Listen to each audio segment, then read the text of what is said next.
আশা করি সবাই ভালো আছেন।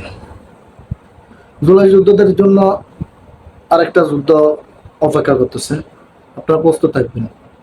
যদি এবার যদি হেরে যান, হয়তো আমাদের বয়স শেষ, আমরা হয়তো মধ্য বয়সে চলে যাচ্ছি, আমরা হয়তো আর বাঁচবো কতদিন।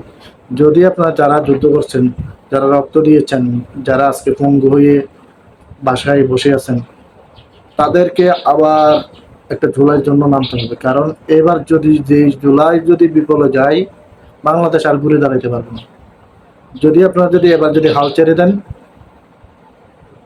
যে ইতিহাসের পাতায় আপনার নাম লিখেছেন, সেই ইতিহাস থেকে আপনি মুছে যান।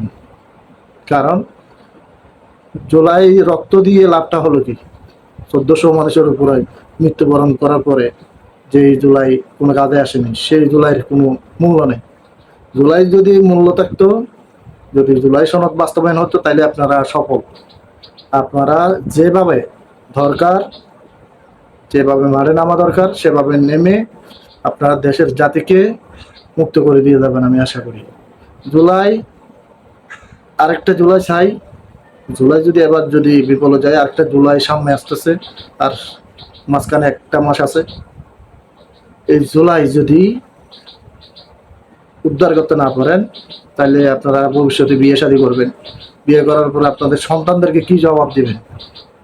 আপনার সন্তান আপনাকে প্রশ্ন করবে যে, আব্বু আপনি তো জুলাইয়ের জন্য যুদ্ধ করলেন, সে জুলাই ওই। তখন আপনার সন্তানকে কি উত্তর দিবেন আপনি? পুরো দেশবাসীকে আমি আহ্বান জানাবো, যদি এই জুলাই সনদ যদি বাস্তবায়ন না হয়, আপনারা অবিলম্বে মাঠে নামুন। মাঠে নেমে এই জুলাইকে বাস্তবায়ন করে নিন। ধন্যবাদ, ভালো থাকবেন।